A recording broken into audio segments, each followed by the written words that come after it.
That's not a hostage swap. It's funny that another person showed up like, don't talk to him.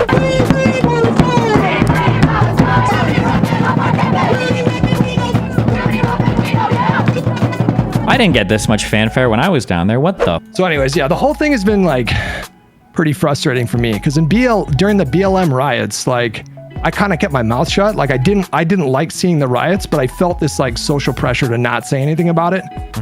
And I've taken the opposite kind of stance this time. And I just like told myself I'm not going to repeat the same mistake. The students were incredibly well organized. They don't even like physically apprehend or remove people. They basically just body block them as though they are having a picnic. What? Oh yeah, no, I saw that, and I think it was like 2 nights ago. No. You need to stop drinking Coke Zero on stream. Why? It's boycott. Wait, is it? You're preaching pro-Palestine and you're drinking all this boycott stuff. Please, at least pretend. Do it off stream. Okay, I'll put it in a glass. Is Pepsi okay? No.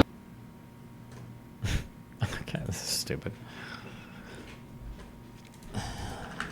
Is there even any value in watching this video? I wanted to talk about what is going on with Israel. It's kind of crazy. Obviously, like the American reaction to students protesting against Israel has been insane. Somewhat expected, but still kind of insane. How aggro they are, how much they're flailing. Like all you need to do is just go out there and be a voice, and people still lose their minds. They're like, this is unhinged. Like we have to kill you. We have to arrest you. We have to do everything we can. Having said that, Israel is also being We have to kill. Wait, how many protesters have been killed so far? What? unimaginably unhinged simultaneously, just doing Israel. There's been a ceasefire negotiation process with a lot of back and forth for some time now. Israel is the party that has been ruining the ceasefire terms. I know that it takes two to tango, but for the most part, I would say that Hamas's conditions have been endlessly reasonable. Israel... We did a huge terrorist attack. We've got a bunch of hostages. We want you to release every single prisoner you've ever captured of ours, even if you've convicted of them of like murder and shit. You need to release all of them, and then we'll give you back the bodies of like the hostages that we have left. And then also 10-year ceasefire. So reasonable. Endlessly reasonable. This is retarded. Why am I even wasting my time? Israel's reaction has been anything but. Now, of course, if you look at the American news coverage, the Western media's coverage on the issue, you would basically come up with an entirely different, perhaps the exact opposite of what is the truth. So basically, what I'm trying to say is the media is presenting what is actually happening, looking at what is actually happening, and just presenting the exact opposite. The exact opposite. The thing is, like, the final stage of this ceasefire agreement... Can you give us an example? Can he read an article that he thinks is misreporting this, or he's giving a bad take on this? I would be so curious. Has Hassan ever read a full news article on stream before? Does he do that? I'd be curious to actually see that happen.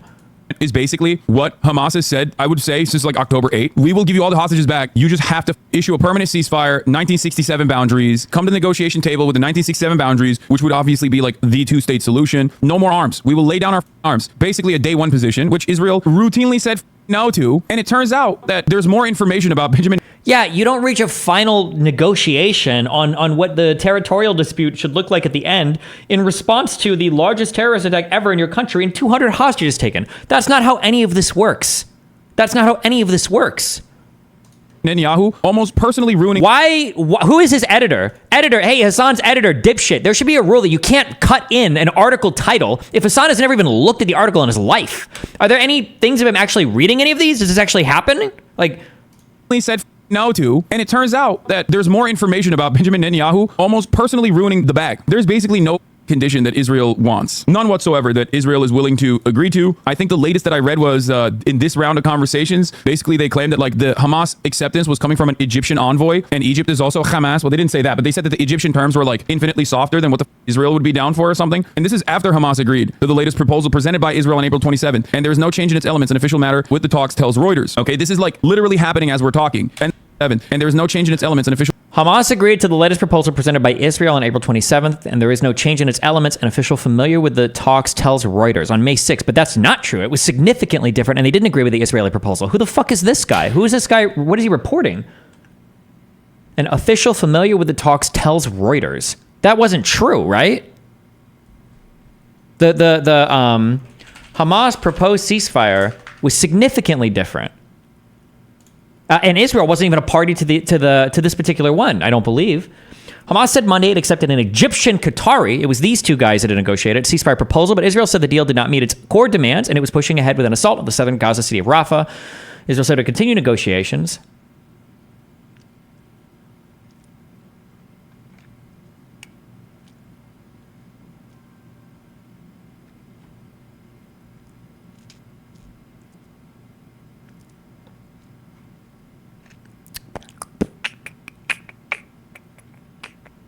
Okay, I don't know who this guy is on Twitter, but okay. Matter with the talks tells Reuters. Okay, this is like literally happening as we're talking. And the only thing that I've seen from Israel is that although it is their proposal, they no longer actually feel comfortable with it. And What? Give evidence of that. Can he source that? So Hamas, this is a big claim. Hamas is accepting Israel's proposal. So Israel proposed something, Hamas accepted, and then Israel said, no, fuck you. If that happened, you should have an article or something. You should have a strong source to that. That's a really strong claim. I haven't seen that reported anywhere else in the media. What is the source for that claim? and are saying that maybe Egypt has softened that deal too much. Let's be real. The Israeli officials are saying the proposal Hamas accepted is different than the one initially presented to Israel. Yeah, it's a three-stage peace plan, three-stage ceasefire negotiation, as Tom Watanabe also mentioned here. First stage is like the facilitation of the hostage swaps, right? Which would mean prisoner releases from the Israeli side as well, including some high-profile prisoners. Second stage would be... I like how he just brushes over that as well, by the way, that a hostage swap is such a cowardly, dishonest fuck way to present this. God, I hate this subhuman piece of shit. It's not a hostage swap. They want to take hostages that they captured in the process of committing war crimes, and they want to trade them for prisoners in Israel. That's not a hostage swap. The idea that both sides have taken hostages here and they're swapping them is so unbelievably fucking dishonest. I'm beyond this. I don't know why I would even waste my time watching this. I'm good. I don't even do this. Okay. There's other stuff. Hold on. We got comedy videos. I'd rather watch incel bait. The only way to be pro the Palestinian people is by being against Israel. So let's have some conversations and discussions and see what they truly have to say. Yalla, let's go. Wearing a talit and a magen David. That's a fake Do you think it's worth it to show for a liberal version of patriotism? Yeah, I've been trying to do that as well. Yeah, I am. I've been doing it more recently. JJ inspired me on that. I'm trying to take that. Yeah. This is a talit. What is that? You know, just because you don't know about Jewish culture doesn't mean you have to say it's your culture. I'm not attacking you. You shouldn't be attacking me. Wait, what? You Hold have on, to I'm say, sorry. Yalla, let's go. Wearing a talit and a magen David. That's a fake Kofia, brother. This is a talit. What is that? You know, just because you don't know about Jewish culture doesn't mean you have to say it's your culture. Guys, be very, very, very careful, especially if you're an American. And by the way, if you live in America, especially if you were born in America, you are an American, okay? Be aware of that. You are an American, and everybody outside of America views you as an American, okay? If you live in the United States and you have Italian ancestors, you're not Italian, you're Italian American, okay? You're not Irish, you're Irish American. Be aware of that. Always be careful when you see people that wear shit before you accuse them of like stealing culture. You might have no fucking idea what the fuck you're talking about. Believe it or not, more than just like black people have worn dreadlocks. More than just a certain culture of people have had like scarves and shit around their neck. Always be careful with shit like that, okay? Otherwise you're gonna say you might get caught up saying some real retarded shit. Destiny, what would you rather live under, fascism or communism? You have to choose one. Well, am I part of the ruling class in either one? I don't know. Communism seems more stable than fascism. I don't know if fascism demands as much invasion as communism does. I mean, the Soviet Union engaged in a whole bunch of fucking external activity. So I'm not even sure. I don't even know if that's true, actually. I don't know if we've seen enough of either of those ideologies to even say. They both kind of feel like failed ideologies to me. Because like, what if the Nazis were communist and the Soviet Union were Nazis, but we still supported the Soviet Union, then the Nazis probably would have won, right? So yeah, I don't even know. I'm not attacking you. You shouldn't be attacking me. You willing to have a conversation? People like you. What is people like me? Jews that are strong, that are proud of who they are? I'm a Jew. Did you ever figure out the distance between morals and ethics? Morals are what the individual thinks is good, and ethics is what is good for the group. It might be moral to hunt down your wife's killer and kill them, but ethically, we don't want vigilantism. If you want to say that, that's fine, but you need to define your terms at the beginning. The idea that there's a strictly different thing between morals and ethics, at least as far as I'm aware in philosophy, that's just not true. Like, when you talk about, like, I don't even know if, I could be wrong, but I don't even know if in philosophy, I don't even know if you talk about morals. I think you generally talk about ethics, right? When you're studying morality or ethics, you're talking about like meta-ethics, normative ethics, applied ethics. When you talk about like moral anti-realism, moral absolutism, moral relativism, like you're typically talking about you're in the field of ethics. I don't even think in philosophy. I mean, we can check. Stanford, Plato, ethics versus morals. I don't know if there's like a distinction ever made here. The topic of the century is not at least directly moral theory, rather than definition of morality. Moral theories are larger, complex things. Which of these two senses of morality, moral philosophy? Ethical. I'm pretty sure they're just used interchangeably. Oh, like here he says ethical relativist, not even moral relativist. Yeah, I don't think there's if you want to define one as meaning one thing and one as meaning another thing, you can do that. But like, I just don't think it's like people try to say like morals and ethics are like strategy and tactics, where strategy is like a macro and tactics are like a small. But like I don't think with moral ethics, I think it's more. Yeah, if you want to define it as one way, whatever. But Yeah? Are you for the right for Jews to be able to live in the land of Israel? Absolutely not. I'm not talking about the way the state is structured. I'm saying the right for Jews to be able to live in the land. The first thing you said is absolutely not. So how are you going to claim that you're a strong Jew, proud of who you are? Because Judaism is a religion. We did not spawn from Israel. My genetic ancestry comes from Poland and Russia. It does not come from... Actually, if you check your DNA, it's Ashkenazi DNA is Jewish, Middle Eastern DNA found in Europe. Right? And you're saying that's not what 23andMe said. that if you look into the description, European Jewish DNA means Middle Eastern DNA that's found in Europe, which is why... okay, let's slow this down because this is pretty dense. The ancestors of Ashkenazi Jewish people migrated from Western Asia into Southern Europe around 2,000 years. Don't if you want to fight with a Jew, don't ever use the DNA argument, because Jews were almost certainly in the Levant before Palestinians or Arabs were. Don't ever use that argument. Why the Cohen DNA, you know what a Cohen is, of course, right? Poland, in Zimbabwe, and Yemen all descend from one male ancestor, because it's not... What does it mean to be an American to you? If you moved to the US like 5 years ago and like living here, can you be considered an American? I'm just saying that in America, I think because a lot of us in the world right now are like looking for purpose and meaning, one of the ways we do it in America is we try to go back to our ancestry. And sometimes Americans end up over-identifying with ancestors that they don't really know anything about, and they just end up saying like cringe shit. Like, I am Irish. And it's like, have you ever been to Ireland? No, but my great, whatever. And it's like, okay, well, I mean, you're more American than anything else, but yeah. Poland, in Zimbabwe, and Yemen all descend from one male ancestor, because it's not an ideology that crossed over borders. It's an ancient civilization that was smashed and forced out. And you said that Judaism is a religion. If you don't believe in Hashem and the Torah, you're still a Jew, correct? Right? If you don't believe in Jesus, you're not a Christian. If you don't believe in Muhammad, you're not a Muslim, because a religion is just a belief system in one thing that anyone can become if they accept it. Broadly speaking, can anyone become an American? Broadly speaking, yeah. Are you interested in debating right-wing Zionists? There are so many tons of... not right now, Blue John, but I love you, buddy. And Judaism is a portable suitcase of an ancient civilization. You should look into the academic distinction between state and nation. It might help in these situations. Yeah, maybe, but nobody uses like the academic definitions. A lot of these are used like interchangeably, like state and nation. And yeah, I don't think it's worth... I mean, like, I'm sure I'll learn. We'll probably pick it up in the World War I study, because I think it becomes more important then, because now everybody wants to be like a state and a nation and everything, right? So... But historically, it might not have been the same. Anyone can become if they... At what point does someone become American? Would it be the point of receiving a citizenship? I mean, that's when you're an American citizen, sure. accept it. And Judaism is a portable suitcase of an ancient civilization. So, just because we all came from Africa doesn't mean that we all have... The academic distinction between nation and state is very important for the Palestine argument, though? No, it's not. So, just because... Why do people care so much about ancestry? These people act like they have some causal role in their birth.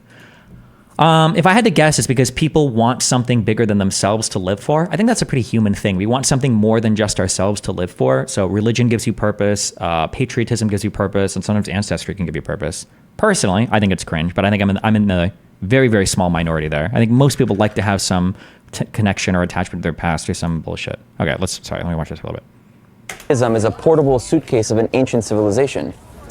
So, just because we all came from Africa doesn't mean that we all have right to claim over the land of Africa. Right, but that argument you wouldn't give to Maori in New Zealand or an Aboriginal Australia, saying that because we descend from Africa or bacteria in the ocean, you wouldn't discredit people's connection to a land. But we moved. We were kicked thousands out. Of years ago. We were kicked out, and there was always a people there, and they should have a right. Palestinian Jews.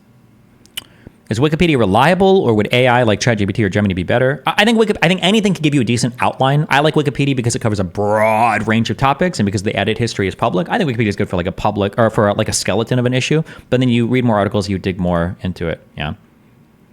What does that even mean? A Palestinian Jew is a Jewish person that who identifies as a Palestinian Jew, not one person. Thousands and thousands of Palestinians that practice Judaism. Which one? That doesn't exist. Do Christians and Muslims have claim to that land as well? Do you think the protests will have any negative impact on Biden's re-election campaign? If so, how much? Americans just don't care about foreign policy that much, and the people care the most about it right now are young people that don't vote. So I don't really think so. That doesn't exist. Do Christians and Muslims have claim to that land as well? No, because it's a collective that has a right to land, not a religion. And I'm making the argument that Judaism is not a religion. Right? Then what is it? It's an identity of an ancient civilization. A religion, in any religion. This is kind of true. I wish the Jews had a different name for their ethnic group and their religion. It's so cringe because it makes things so confusing and stupid. But to be fair, a lot of countries do too. I think there needs to be different names for ethnicities, religions, and people. Okay, all of these need to be different because otherwise it just makes shit confusing, right? Like I think I hate Chinese people. That could be like a fair statement. If you like hate people from maybe the country of China for some reason, and that includes all people, but if you like hate people of the Chinese ethnic background, well, now it's like a lot less defensible, right? It's weird that it's so weird that some ethnic groups have the same name as their country, so you can't differentiate between like the ethnicity or the nationality, and then it makes everything weird and stupid. I don't know. It's defined as a belief system in a God, deity, book, or a prophet. So if a Christian doesn't believe in Jesus, they're no longer a Christian. A Muslim rejects the Quran, they're no longer a Muslim. A Buddhist doesn't identify with philosophy as Buddha, they're not a Buddhist. So it's an ideology that crosses over borders. You can have an Argentinian Christian, Nigerian Christian, Chinese Christian. They're not the same peoples, they just believe in the same belief system. So I'm right? an American Jew. Right, but you're a Jew because you descend from an ancient line of a civilization. Because I believe in Adonai as God. You believe in God? Of course. And would you I believe in Adonai as God. Right, but if a Jew doesn't believe in Hashem or in Adonai, would they still be a Jew? Ethnically? Right. Yeah. Does this guy look like Liam Al Gaib? What am I thinking of? Does he a little bit? So it's more than But a religion, ethnically, right? I am. Interesting. Wait, what are we looking at? Came to the U.S. when I was around 12 and about 2001. I've noticed a shift in identifying with state/region to ancestry since then. Oh, yeah. I think that like loss of religion and shit has probably led to that. Yeah, but Moji already made that joke. Fuck you. am Polish. No, ethnically you're not. Actually, while we were living displaced in Poland, you were always treated as someone that's not white and constantly killed. But what we see right now is a lot of people using Palestinian struggles, which I care deeply about, and using that to use it as ammunition against Israel. And saying the first thing you sold to me is that Jews don't come from that land. Who is making the Palestinian struggle? You can say Palestinians are making the Israeli struggle as well. I have people that I know that died from Palestinian hands. I'm not going to blame all Palestinians for There's that. not an Israeli genocide going on though. Systematic eradication of an entire people. So how come the population has grown more than 8x? It is a terrorist attack. Eradication was spelled wrong there. One terrorist attack is not an attempt at a genocide. Right, so we have to look at the An attempt intention. Round up all Palestinians I'm not into raising my voice Rafah. with you, by the way. I'm sorry. For sure. An attempt to round up all Palestinians into Rafah. Say that it Ooh, that was a good one. I'm not raising my voice, by the way. is a safe zone and then invade Rafah is an attempt at a genocide. Do you think that they want to invade Rafah just because there's Palestinians and they want to hurt them, or because there's still Hamas there and might be still hostages there? Do you think if Hamas gave back hostages and put their weapons back that they would want to kill Palestinians? The genocide has to do with the intention. That's why I'm saying that this is my point. Where it's like, well, why did I think I said this on Breaking Points, and I like, okay, why doesn't Hamas just give back the hostages? And then boom, now Israel can't go to war anymore. It would completely like imagine if Hamas gave back the hostages 2 months ago, and Israel's like, we're still going to war for everything. Like, bro, they gave the hostages back. They might still be able to do the war, but the international support would be. It'd be a lot shakier, I think. There's still a decent argument for it, but oof, that would get really spooky.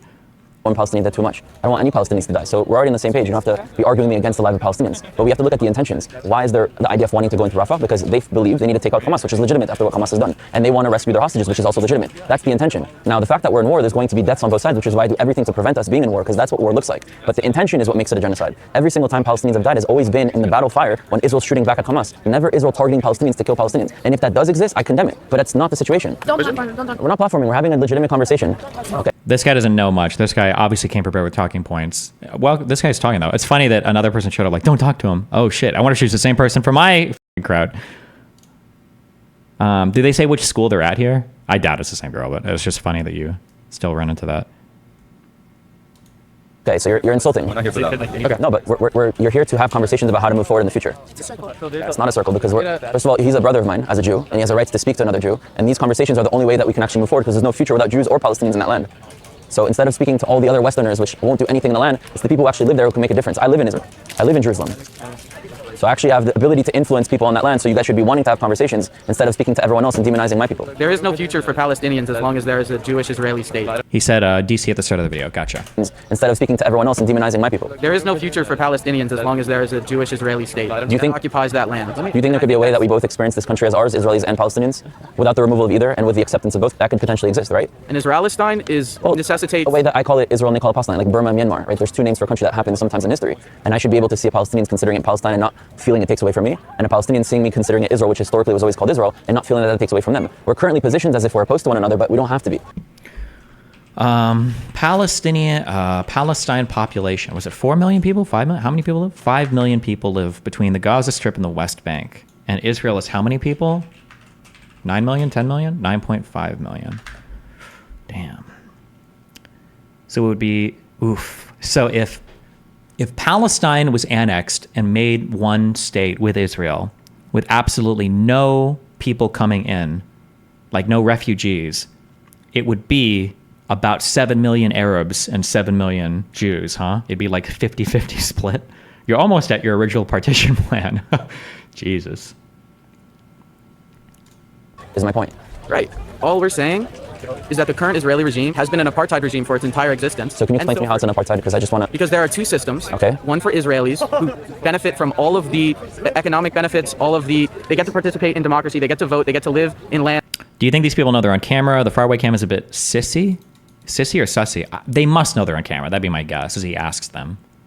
Although I don't know if you've got an expectation of privacy in a one-on-one conversation in a public area. I don't know. You're forgetting the refugees? No, I said if nobody came back, if nobody's coming back.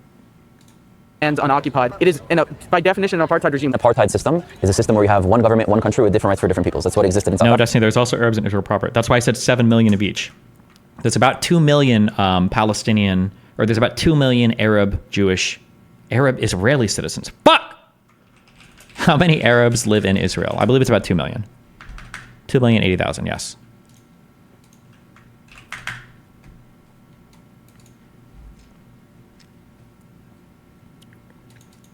There's probably no reasonable expectation of privacy here, public place. Well, there is, because we tried to look this up and it was really weird. I think there is a reasonable expectation of privacy for like very private things.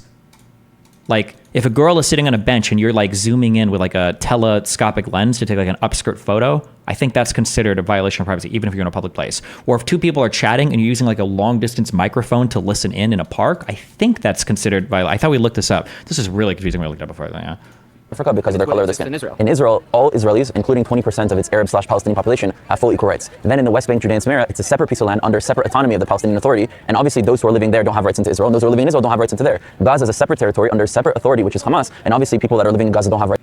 What are the genuine arguments against a one-state solution? I think I remember Benny Morris talking about the cultures, values, and history are too different. The scariest thing for the one-state solution is Jewish people feel like if they give all the voting rights to a whole bunch of Arabs and the Arabs outnumber them in Israel, that Arabs would probably begin to vote for or reform the government in a way that discriminates against Jewish people. And since Jewish people would become the demographic minority, they would have no way democratically to fight against that slow takeover of instantiating basically like Arab interest against Jewish people. That would be the, yeah. Rights into Israel, and people in Israel don't have rights into Gaza. For me, I would like to see this one land being united for all. So it doesn't mean it's currently just the system that we have, but it's actually the opposite of an apartheid, because an apartheid would say it's one land and different rights for different peoples. Right now we're talking about 3 separate territories with different jurisdictions with different populations. I can't go into Area A of the Palestinian Authority. I can't go into Gaza. So you're saying it's apartheid against me just because they can't go over here? Now I think we should all be able to access the entire land. The West Bank should be sovereign and all of the settlements in the West Bank should be rescinded. What I'm saying is that from the river to the sea, Jews and Palestinians should be... Do you agree that it is not an apartheid? If Israel controls all of Gaza and is given equal rights, how is it not apartheid? So apartheid, classically, and I don't know, today maybe everything is apartheid. It seems like today what people want to argue is that basically every form of discrimination is apartheid, which I think is stupid. But in the original application of apartheid, when you look at South Africa, and I think in the understanding of apartheid, I think when you look at the International Convention of Apartheid involves racial domination. That's what you're looking for. You're looking for racial domination of a group over other people. Racial domination, in my opinion, is really hard to find in Israel-Palestine when the domination is strictly along citizen lines. Now, there's a lot of overlap in that, well, Palestinian Arabs are the ones that aren't given citizenship. But when you look in Israel, like Arabs have equal rights to Jewish people. Your Druze, your Bedouins all have equal rights. They can be in the Knesset. They have like all the same rights and privileges. So it's like hard to say, well, is this a form of like racial domination? Or is this a form of like territorial occupation? And that's like the source of the conflict. Remember, all the bad things about apartheid can still kind of exist between Israel and Palestine, but I don't think the motivating factor is one of racial domination, so I wouldn't call it apartheid. But on this land. And me living in Judea and Samaria, the West Bank, shouldn't be a problem the same way a Palestinian that is living here and wants to come back should be able to live wherever they want. So the idea of Jews being able to live in the West Bank is not a settlement, right? It's a Jew living there. If we're making the argument that we want Palestinians to live from the river to the sea, we should be making the same argument with the same energy that a Jew should be able to live from the river to the sea. And the fact that a Palestinian under the Palestinian Authority can't go into Israel, which for me is wrong, or a Palestinian living in Gaza can't go into the rest of the land, which to me is wrong, it's just as wrong as I can't go into there. So there's a separation depending on the jurisdiction you fall under different territory, different government, not one land, one government with different rights for different peoples. So it doesn't mean that what you're criticizing is just. Do you think current Israeli Arabs would vote with the other Arabs if one state was established to dominate the Jews, or would they behave differently? I honestly have no idea. I hope when I go there, though, that would be an interesting line of question, is who would you identify with? I'm not sure.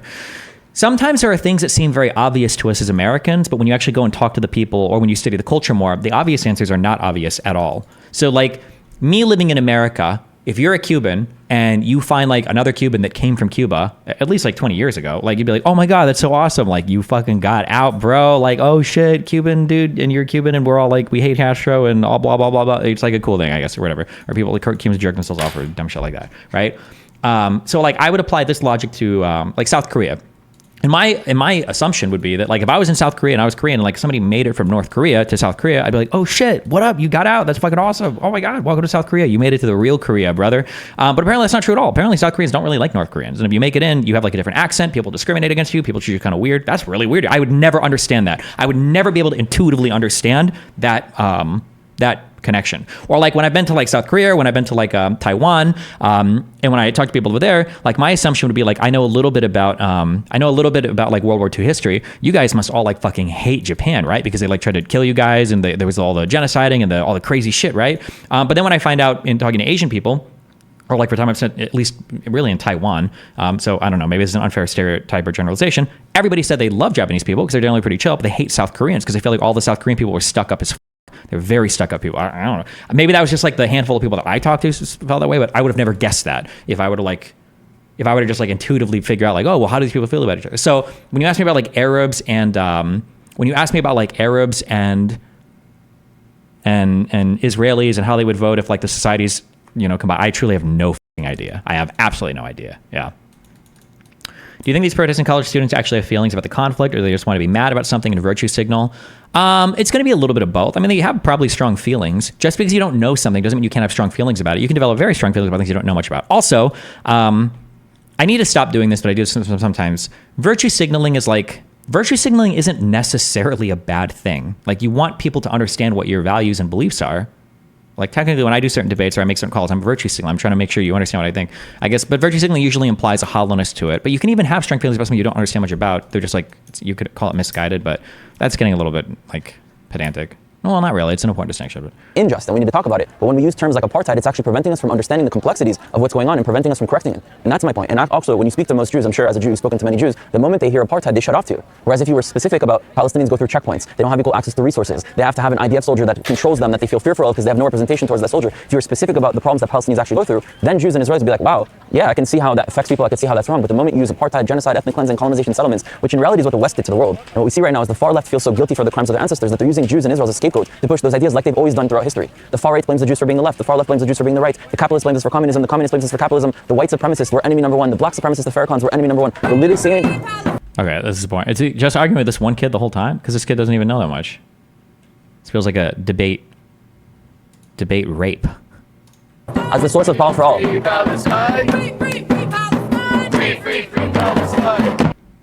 Do you understand the meaning of a Jewish country destiny? It's a bit not like America. I don't know what you mean by that. What is the meaning of a Jewish country for the nation of Israel? My understanding is that the meaning of the Jewish country is that basically no matter what happens or no matter how the country is shaped or changed, that like Israel should always be like a safe place for people of Jewish ethnic descent, essentially. That characteristic or that idea should always be guarded.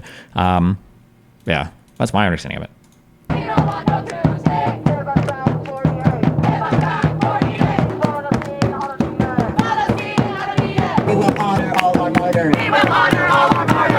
To point out the fact.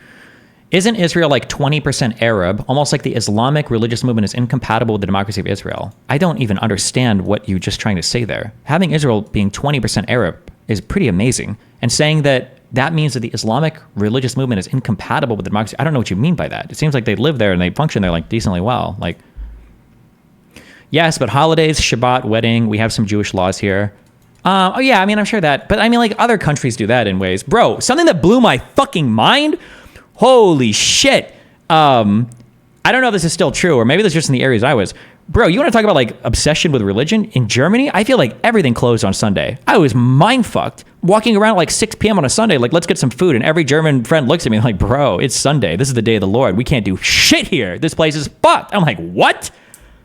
I thought you guys were secular gods. Didn't Hitler kill all the religious shit? That shit. Oh my God. So like, and I'm sure there are other countries that do shit like that too, that have like strong, yeah, that was wild to me. My God. It's a worker protection thing? Oh, okay, maybe, yeah. It's everywhere in the EU like that? Gotcha. And then the alcohol stores and Sweden. If you want to buy liquor, you got to go to the special stores. Although I guess it's like that in some Canadian provinces. In BC, I think it's like that. You have to go to the store. You feel like a prisoner, like checking into some high maximum security industry or facility. You have to, Jesus, God, cringe shit. I'm gonna go back to California where I can buy liquor in fucking gas stations. Are you actually from the Midwest or just playing? What do you mean? Why would you doubt me there? Why would I claim that? I'm from Omaha, Nebraska, motherfucker. IOF, terrorist soldier on our campus. IOF. I'm going to be honest. I thought IOF was Israeli offensive force for like 6 months. And I learned like 2 weeks ago that it's Israeli occupation force. Right now. I don't think liberation looks like a f***ing IOF soldier on our campus. Free, free Palestine! Free, free Palestine! Free, free Palestine!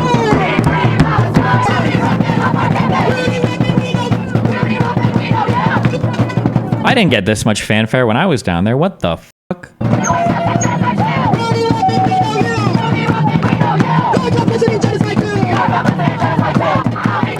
How much blame do you attribute the failure of peace in the region to the Netanyahu regime and the Likud party, given they've never detailed any requirements for the end of occupation, but just annex territory and install settlements? Well, so like when you say this, okay, the Likud doesn't want peace, okay? The Likud party is a decently far-right party that in their original founding statements would never want to recognize a Palestinian state. They don't want to. They just want it to be Israel and they want Israel to get bigger. But like the problem is that like there's a reason why, right? Netanyahu was a prime minister from 96 to 99, okay? That's our Likud party, all right? But prior to this, like here's what's happening, right? So you've got Rabin, okay? We've got our Labor Party guy. You've got Rabin, who helped to negotiate the Oslo Accords and then got assassinated by a far-right ultra-Zionist. Then you've got Perez, that's Labor for a bit. Then you've got Netanyahu from 96 to 99. Now, this was during the period of the Oslo Accords. You've got terrorist attacks on the left. You've got Benjamin Netanyahu not really upholding the Israeli side and spirit on the right. You go back and forth, and then Israeli society at this point is kind of getting pushed a little bit to the right, right? We came off of Rabin negotiating the Oslo Accords, then getting assassinated. Now we've got Netanyahu, it's kind of the right. Then you get one more shot with Ehud Barak, okay? You get one more shot. We're going to give the left-leaning dudes a chance. We'll see what happens. And then we try it, but Camp David, nothing comes of it. Nothing comes of this. There is no negotiation. And then the second Intifada starts, which is a massively violent event where terrorist attacks and violence erupts all over Israel. And then after the second Intifada, you're fucked in terms of Israeli politics. You've got Sharon, who comes in here, who's a decently right-leaning politician. You've got more Sharon. Did he really make it to 2009? When did he die? He had like a stroke. And then you've got Netanyahu that's been here since, right? But this like second Intifada moment, this pushed people so far to the right in Israel. And then past this, you've got you pulled out, I don't have this on the timeline yet, but like Israel leaves, Israel left southern Lebanon. Don't have the date for this at all in my head. When Israel left southern Lebanon, Hezbollah shows up. Israel leaves the Gaza Strip. And then you've got in like 2005, and then Hamas takes over completely. Then you've got like your big war in 2008, your big war in 2014. Like Netanyahu and the people on the right, the Likud party, they don't want any type of like Palestinian solution, but it's because the Israeli population has been pushed so far with all of these violent actions. And you can argue that the Palestinians got pushed as well for other things too. But yeah. So yeah, when you say that, like, can't we admit that Netanyahu is like bad for peace in the region? Yeah, sure, but you have to understand there's reasons why he got elected and the violence that preceded that, you know? Olmert was 2006, 2009. Yeah, I'm wondering why I have Sharon here. I thought Sharon died in like 2005, 2006? I must have written the wrong person here. Because it was Olmert was in 2008 was who Abbas had that negotiation with, right? When was Olmert? Wait, let me check real quick. When did Ariel Sharon die? He was hospitalized for like 9 years? Oh, okay. Oh, because he died in 2014. Okay. When did he have his stroke and basically become like incapacitated? He was in office until 2006. I thought it was the stroke that took him out of office. Am I wrong on that? Let me check. Following a stroke on January 4th, 2006, Sharon remained in a permanent vegetative state.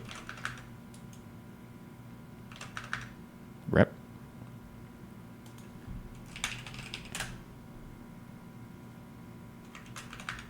Did you see anything about the Cass report? No, I didn't. I don't care enough about. I just don't care enough about trying shit that's like hundreds of pages of shit.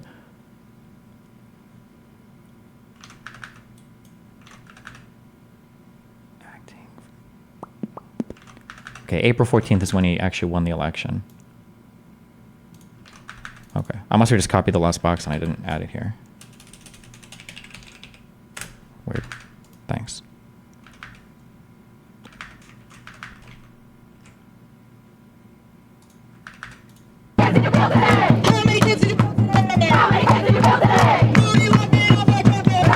Thoughts on the description Robin Hood complex for always viewing interactions through the scope of power differentials and compulsively siding with the perceived less powerful side? It's bad to do that. I like that though. That's going in the debate pervert tree.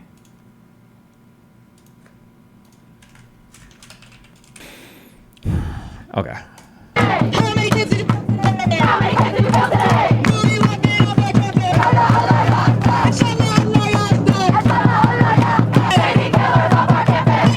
Few things. Does it seem that the majority of Palestinian protesters are women? What makes IVP instill such passion in activists? It seems unique in that regard. Does it seem like the left is using IVP to try flirt racism? What? I don't even know if the majority are women. They might be, but also keep in mind these are happening on college campuses where it might even be that these are college campuses. I'm sorry, geez. Because these are college campuses, there's going to be a lot of women there already, right? So, I mean, it kind of makes sense, right? 60-40 now, I think, on college campuses, isn't it? Or that was graduation rate, so it might even be higher. So think about who you're selecting, right? If you were to go out onto a college campus, you've already got 60-40 women, men. Now think about who's protesting. Do you think it's engineering majors and pure math majors and law students? Or do you think it's like people that are working in like more social science departments? So you've already got 60-40 women, then you're probably pre-selecting for departments that are way more likely to be women. So it's like, yeah, your protest at student things. I might imagine, damn, this would be a good place to go on. Just kidding. It's probably always going to skew heavily female. That'd be my guess. Destiny, this will sound like I'm blowing you. But how are you so good at comprehending / connecting everything in your head? Is it just natural? Do you read something and just try to make a connection to something else you know deliberately? Like, why is it that scholars can read 10 books and comprehend so little? This is like a double-edged sword for me, okay? Remember, so for me, if I understand something, it's because I have like a conceptual mapping for it in my head. So if I have a conceptual mapping for something, I can usually like figure out stuff and attach stuff to it really well. However, if I don't have that conceptual mapping, I probably won't remember like anything of it. That's why I don't know or I didn't know until I started doing it. I didn't know like the 50 states. I didn't know the European countries, or I would mix up like France and Spain all the time, or I wouldn't know because I just don't have like a conceptual mapping for it. I don't do rote memorization very well, but if I have a conceptual mapping for it, I can like stick stuff in very easily because it kind of makes sense.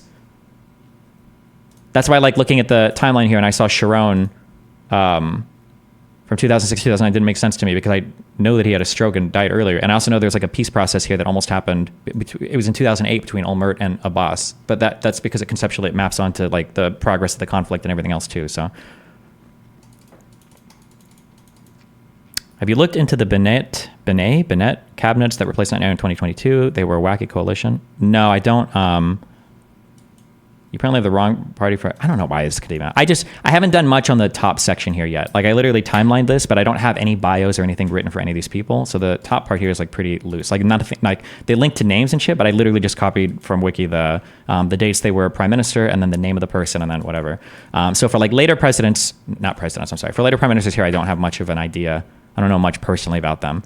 Historically, I'll know more. So like Begin, right, came from Poland, or it might have been. This guy's background is crazy. He like fought Russians, and then he went to Poland and fought Nazis, and then he went to the Middle East and fought the British, and then he fought the Jews, and then he ultimately was the guy that signs peace with Egypt. This guy's background is wild. Rabin, I believe, was an early commander for. Was it commander or minister of defense in which war? Fuck. All of these guys have like big, extensive military backgrounds. Moshe Dayan is back here a lot too, but he was never prime minister, just minister of defense. And is it the cabinet secretary leader? The guy that's the head of the cabinet is right below minister of defense. Golda Meir, born in, I think she might not have been born in Palestine, but she definitely like raised a lot of money early on for shit. This is our prime minister for Yom Kippur. Conversations between her and Dayan are interesting. Yeah, I know more about these older guys. I don't know much about Netanyahu. I don't know much about Eshkol. I know he was early military guy. He was a 6-day war prime minister too, but I don't know much about. I think for Eshkol, I think he might have just been along for the ride for the 6-day war. I think people like Dayan, I think, were more in control of like military operations. I think that's like my vague recollection. I don't remember as much. Rabin was a general during the 6-day war. Okay, that might have been it, yeah. Ehud Barak was the most decorated Israeli soldier. Interesting. All right, that's cool. Okay. The Likud did pull out of Gaza under Sharon. True. Although that was a strategic decision. It wasn't really like a making peace decision, so. Came in as a hater. You've completely won me over with your logic and facts and how committed you are to the truth through the fuzz of emotions. Thank you, Destiny. Yeah. Wait until you hear my food takes. Okay. Okay, sorry. Why are we watching this? Ugh. Have you seen the video of Chomsky and Dershowitz hashing it out at Harvard in the 2005 over the Israel? No, I've only watched one Dershowitz conversation ever, and I think it was a debate he had against Finkelstein, and I felt like Dershowitz did very poorly. I don't have a high opinion of this guy, but maybe he is maybe he's smarter than I'm aware of or something. I don't know. Or maybe that was just a bad showing. I'm not sure.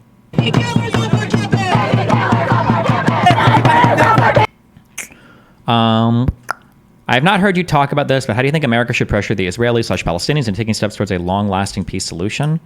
I mean, there just needs to be a lot of pressure to like actually reach a final state of affairs resolution. Like, there should be contingencies on Palestinian aid. Like if you guys aren't going to actually seriously start to negotiate, like we're going to start pulling out international aid and you're just going to collapse and die. For Israel, there should be heavy conditioning of aid. Like you need to figure out a solution to this. We'll help you. We'll provide money. But like if not, then like fuck you. Like this is just like a source of insecurity. So maybe it means like no longer funding Israel militarily. Other people in the region have to be brought in as well, obviously. But I don't even know what that looks like or how that would possibly work. Obviously, Iran doesn't want to let go of all of their proxy people. Yeah, I don't know. It's a complicated thing. You're a Palestinian, you're my cousin. You're in line. What was the reaction of the crowd if you had to describe it in your own words? So I'm not surprised at the reaction of the crowd because a lot of these protests are not coming from a place of light. They're coming from a place of rage, hatred, pain, which is not surprised at the reaction of the crowd because a lot of these protests are not coming from a place of light. They're coming from a place of rage, hatred, pain, which is legitimate, right? There's a lot of people that are suffering, and I also understand why many Israelis turn against Palestinians because many other family members were killed as well. So we're actually in a loop of constant violence and pain that just projects more and more violence. And so I came there, I was engaging with a few people respectfully, letting them know that a lot of the things that they would think I don't agree with, I actually agree with. Then what happened? They recognize me because I have a large social media platform. They know that I'm Israeli, and because I'm Israeli, That's cute. Even though I'm pro going into Rafah, shouldn't Biden respond with something since he said that was a red line? Did Biden say it was a red line going into Rafah? I don't feel like I ever remember hearing that. That triggered emotions within them, and they started to see me as the person that's the source of all the pain that they're experiencing, and thus the crowd turned on me, put all their focus on me, started accusing me of all sorts of horrible slander and things that I'm not responsible for. So this didn't intimidate me. I looked at them right in the face, stood there for 20 minutes. I understand where they're coming from. I'm not looking at them as my enemies or with disgust or with hatred, but I feel bad that they're in this situation, and I hope that enough of us in this generation can put in the work to make sure that we don't continue in this way. And there were two Palestinians, they were older and more mature, who came up to me and said, I would genuinely like to have a conversation with you. Can I come with us, okay? No problem. All right. Come on. Salam alaikum. If a lot of us engage more, we'd realize we've grown much more than we think. Yes. There is no future without Israelis or Palestinians in the land. And our future is going to be one that's together. I understand that for you, the right of return is important just as it is for me. And there's no way that That's you in the video. I keep looking at chat while he's talking. What is me in the video? live in this land without fulfilling both of our aspirations. So if these students actually understood what I represented, they'd realize that I agree with much more and fight more for achieving what they claim to be trying to achieve. Like, okay, you said there is so many Israeli has been killed. Are you against Israelis being killed? Let me see. No, I'm not. You're not against Israelis being No, killed? I'll tell you why. Innocent civilians. Innocent civilians. Well, I'm against Palestinian civilians being killed. Let's assume Israel is your land. If somebody came to Israel I think it's our land. and start fighting, you have no right. I don't like this framing of the conflict. It's so simple too. I like when people use analogies, because I think Badar did it against me and I wanted to fight, but it's like, it's not really a matter of like, this is our house. It's more a matter of like, what happens if you live in a house and then your dad divorces your mom, and then dad marries another woman who brings in a stepdaughter, and then your dad dies, and now you and the stepdaughter are fighting over who owns. That's more akin to the situation than just like somebody invades your house out of nowhere, right? Like it's more complicated than just saying like, oh, somebody comes to your house and steals your shit. Do you have a right to defend yourself? Like, Defend yourself? I think it's our land. There's a difference between That's someone fighting. You think it's your land, so why are you coming here? I'm not even. I think it's our land, meaning me and you. When I say our, I'm including you. This is the land that my ancestors come from and that your ancestors come from as well. You might be used to speaking to people that are from Israel that are against that, and I'm not against that. So the final goal of what we both like to see, we probably agree. If more of us started to engage with one another, humanize one another, the same way I can condemn the murder of Palestinians if there's someone who's an innocent Palestinian and someone goes and murders that person, I publicly and openly and against that. And I'd hope that you'd be able to make a separate... Ideology aside, the Jewish settlement in Gaza would be a major security pillar. That is true. It would. I mean, I agree with you. It would be good for Israeli security, but it would be horrible for international relations. It'd be horrible for Palestinian-Israeli relations, and it would be horrible for, I think, for the stability long term in terms of like reaching a permanent settlement on the differences between Palestinians and Israelis. It would just be, yeah. Do you think Netanyahu has a political future after this war is over? I actually don't know much about internal domestic. When I say domestic, I don't know much about like the internal political stuff in Israel. I don't know. I know people externally say, oh, nobody supports him. But I don't actually know how true that is. I just don't. It also doesn't matter, I don't think, much. I don't know how much it matters how popular Netanyahu is, because the like a lot of governments, the prime minister is coming from the the coalition of parties and shit. So I don't know. Separation. If Hamas goes into the homes of people and kills them and rapes them and does horrible things for which I know people have gone through that, you should no, I saw it with my own eyes. Listen, I'm not going to minimize your struggle. You shouldn't minimize mine. It actually happened what happened on October 7th. I got out of the army 10 years ago. Right? I served in the army when I was 18 years old as every Israeli, and I was called back for reserves out of nowhere, taken out of my life, taken out of the work that I do to actually unite Israelis and Palestinians. And on October 7th, I was in Kfar Aza and I saw what Hamas did. I saw babies killed. I saw people raped. I saw people's bodies on the floor after they raped them and killed them and beheaded them. I saw these things that were happening to the Israeli people. So it's not a lie. Show us so we could believe it. There's plenty of footage. There's plenty of footage. Even Hamas released the footage about this stuff. There's a 43. There's a 4. Okay, look. Okay, I'm gonna publish it for you. I will. And understand that. Because I know it doesn't exist. Just me showing you this doesn't mean that it is in competition with Palestinian suffering. Doesn't mean it's trying to minimize Palestinian suffering. In no way, when I'm telling you that I'm suffering, am I trying to shadow over the fact that you suffer. Okay, right? Let's assume Hamas really done this. Yes, October 7th. they really did though. Let's assume. I'm gonna just like give you the benefit of the doubt. Would you be against it if they did, in your opinion? No, I would not. You wouldn't be against the rape of innocent people. My mom and dad has to. Okay, Jesus, this is more extreme, I think, than most people would say. My God. Do you think the foundation of this whole disagreement is, did England have the right to give away the land to the Jews to create their own state? That could be a foundation, sure. Leave Palestine. Do you think it's going to help? Look at what it led to. So you've been doing this to me for. I have not done anything to you. I was born in 1993. I have nothing to do. You wouldn't say that every action of a Palestinian represents all Palestinians. So why does Abu Mazen? Okay, we're good.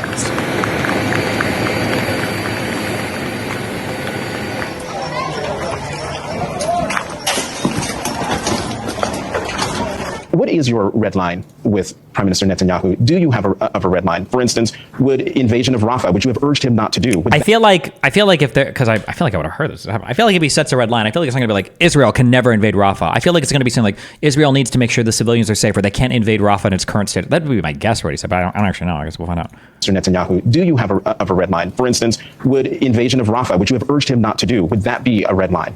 It is a red line, but I'm never going to leave Israel. The defense of Israel is still critical. What was the... Hello? There's red lines that if it crosses, and you cannot have 30,000 more Palestinians dead. Okay, yeah, that's the consequence of going out. There's other ways to deal with the trauma caused by Hamas.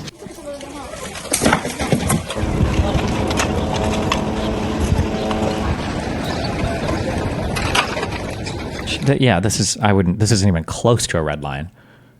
I think the biggest red line fuck up we ever had was was it Barack Obama to Assad about using chemical weapons? Was that the really big red line fuck up, or was it just a failure in general to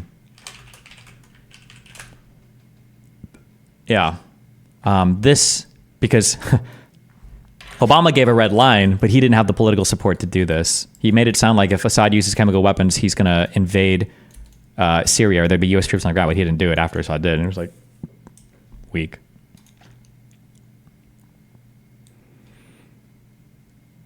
Let me just listen to like 2 minutes of this. Hold on. Do you have a term for when you ask someone for a moralistic judgment of an action or behavior, and instead of giving a direct answer, they respond, well, oh shit, that's a good one. We need a thing for that. Oh, that is a good one. Hassan is the master of that, and I think Badar might have done that as well. Okay, when you say something like, remember Hassan did this, and we were like, if you were walking in an alley at night and there was a person behind you and you were scared as a woman, like, don't you think it's fair to call the cops in that situation preemptively? And then Hassan was like, well, I personally wouldn't do it. What do you call that? We need a name for that tactic. That's such a good one. I lived at 168th and Fort. Jesus Christ. Is that even in the fucking Alma? I used to go out to There was a restaurant called Hong Hing that I think was on 120th and Fort. We used to go there all the time in high school. It's like a little buffet place. I think it's still there. They had baller chicken wings. The Turkish Retreat? No, it can't be. What the fuck? The Hassan al-Ghaib? No.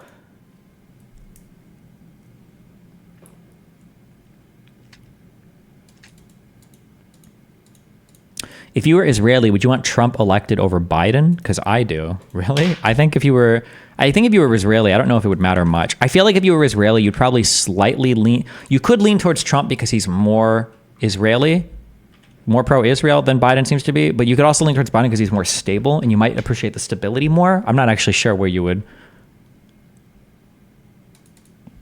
Dracula's Mirror. The not I fallacy. Stop calling it, you guys are making it about Hassan. It's never going to be about Hassan or cockroaches or Turkish. I don't know why you guys keep doing this. It doesn't work that way. Nobody would understand that. Which two books were you holding up in the debate with the PhDs? I don't know. It's probably Righteous Victims in 1948 by Benny Morris, be my guess. Shoe stealing, like wearing someone else's shoes but forcing it always.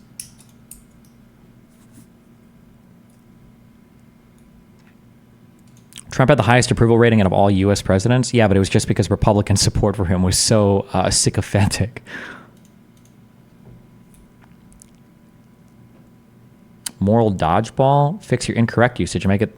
No, I don't think this would be the moral dodgeball one.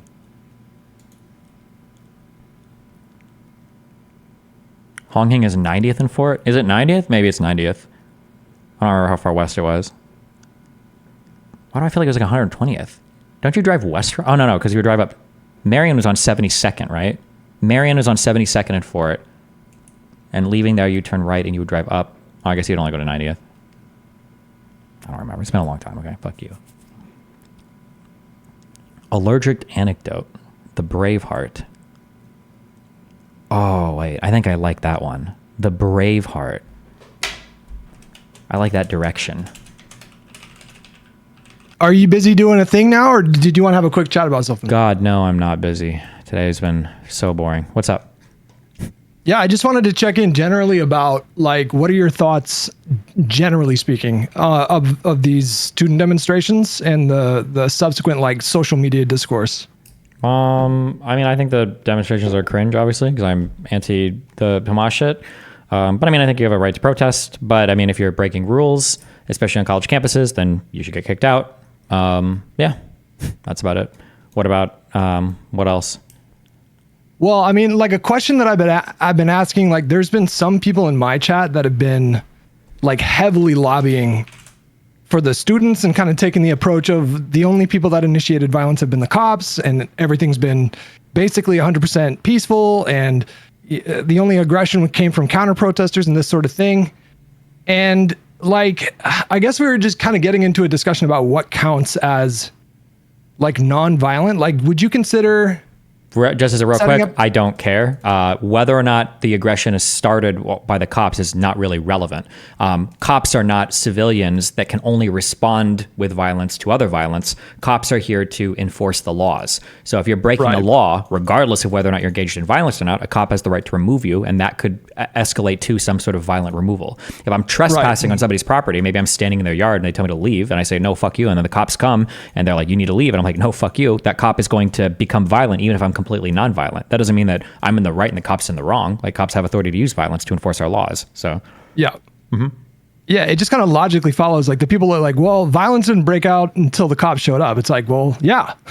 Like if nobody's challenging these kids and their assertion over these spaces, then of course there's not going to be any violence. It's just them asserting that space. It's just when the people whose job it is to reassert that space for the campus show up, like, obviously they're going to, if they tell you like, hey, you have 10 minutes to leave, otherwise we're going to start making arrests, and you don't move. I don't necessarily feel too bad if they like physically pull you away. Yeah, of course. I think we've seen some instances where the cops like pretty like cut and dry just use too much force, and it's fine to call that out, but the simple act of pulling someone away, that to me is not on the level as like the Kent State massacre or whatever.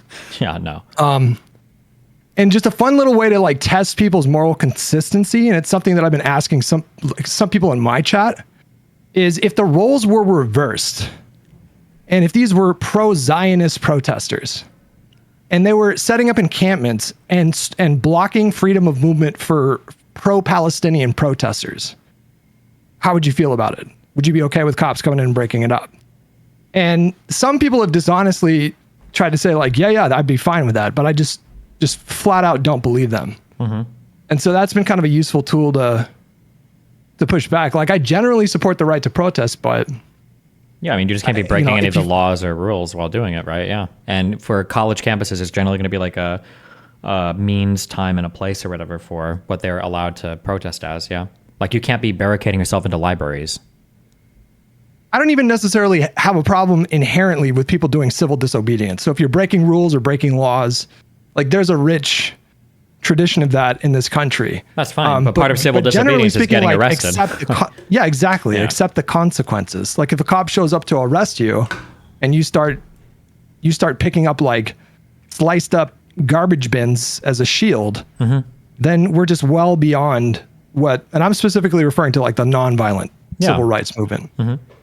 And the other interesting angle to all of this is like, everybody is always so horny to compare their current moment or their current movement to the most noble, righteous movements they can ever think of. Yeah. Dude, anti-vax people were comparing themselves to the civil rights movement. Yeah. And what I find really interesting is that even though the more militant civil rights protesters of the 60s and 70s, like the Black Panthers, they were a secular leftist organization. So they aligned with the PLO. But a lot of these civil rights leaders, Martin Luther King, Rosa Parks, were Zionists. Sure. Like, Rosa Parks signed a letter along with 200 other civil rights leaders, like hella affirming the right for Israel to exist and basically blaming the Arab states for the violence that broke out in that region because they just refused to acknowledge that Israel had a right to exist. And so these people are just not, it just blows my mind. Like, I feel like if you're going to invoke civil rights leaders, you should probably like check to see if they would have backed the current protest. And it's unclear if they would have. Yeah, for sure. Also, keep in mind, people alive in like the 50s and 60s are going to be a lot more, not even that they're necessarily smarter, more educated, but like what's happening in Israel and Palestine, like the facts of what's being reported are going to be more realistic to them as well. Like, they're going to be hearing about the wars and the aggression and everything. Whereas today, the general idea amongst kids in college campuses is that like Israel, basically a bunch of Jews kind of went to the Middle East and they started kicking out Palestinians and they nakba'd like 700,000 of them for no reason. And then they just started like killing everybody around them. And that's like the whole history of Israel and the Middle East. And if you think that, then it's no wonder that you fucking hate them. But if you were like alive in the 50s, 60s, obviously you're hearing a lot more stuff going on. So it's a much more dynamic situation. Yeah, and by the time this group, it's called BASIC. It was Black Americans in Support of Israel Committee, and they shortened it to BASIC. They took out a full-page ad in the New York Times in 1975. So this was after the initial like 48 partition. This is after the 67 war. This is a full 8 years after the 67 war, and you had 200 civil rights leaders signing onto this letter, like really strongly affirming their support for Israel, drawing a parallel between their cause and the cause of Jewish people that have faced anti-Semitism for like centuries. So this was like, yeah, well beyond like the 67 war. So like they knew what was up. And if they're still like at that point saying, you know, this is mostly on Arab countries for not recognizing them. So anyways, yeah, the whole thing has been like pretty frustrating for me because during the BLM riots, like I kind of kept my mouth shut. Like I didn't like seeing the riots, but I felt this like social pressure to not say anything about it. And I've taken the opposite kind of stance this time. And I just like told myself I'm not going to repeat the same mistake. And so I've been getting like a little pushback within my community, and that's kind of interesting for me. But yeah, no, I just wanted to get your general thoughts. Yeah, like, I would say that like anybody that asked me about this, I don't think there is anything about any protest in the United States that demands a unique analysis I think it would be the exact same for everything. For BLM, when they were protesting in the streets, I 100% supported it. If they wanted to break curfew and they were willing to get arrested for it, I 100% supported it. When they start rioting, it's time to go and get arrested, and whatever the fuck needs to happen to get you the fuck out, you shouldn't be rioting. In January 6th, if you want to surround the Capitol building and protest and scream and have signs and everything, that's your right to do so. If you want to march down whatever the fuck and scream and protest, that's your right to do so. But when you start breaking into the building, now your ass is getting tossed outside or arrested, right? And then same thing with these protests. Yeah, you want to protest in the United States, you've got a right to do it. And I think you should have that right to do it. It should be protected. But once you start breaking laws and shit, yeah, you're going to get tossed out or you're going to get arrested. None of these situations are unique. None of them demand a unique analysis. None of them are significantly different from one to the other, I think. Yeah, Bernie came out recently and went to the press and was basically like, Biden needs to be careful not to have a Vietnam moment with these protests. Yeah. And there's a huge difference between what happened at Kent State and what's happening now. Mm-hmm. And there was a really interesting moment at the end of the Biden press conference from like 2 or 3 days ago when he basically did it was like the most anodyne political. I don't know if you saw that press conference, but he just went out there and affirmed First Amendment right to protest and denounced violence. That's like 90% of Americans have this position. Mm-hmm. Like you should be allowed to demonstrate, but if you disrupt things, if there's just a complete lack of like order, if there's total lawlessness, then most people don't like that kind of stuff. Yeah, of course. Yeah. But when he was on his way out, somebody asked him like, "Are you thinking about sending in the National Guard?" And he like very strongly said no. Mm-hmm. So where we're at now is just nowhere close to the level of unrest and violence that we saw in the anti-war movement in the 70s, which makes sense. Like back then, people had a personal stake in it. There was a draft. Yeah. We were directly involved in that conflict. Yeah. I just think it's so fucking cringe for like any kind of current movement it's like this compulsion to compare yourself to always the most what are now in shit. hindsight, seen as like these righteous causes. Mm-hmm. The whole thing is fucking cringe, but yeah. Anyways. Well, that's kind of it, buddy. I'll talk to you later. I love you. Be careful. Stay safe. Okay. Have a good one. Bye.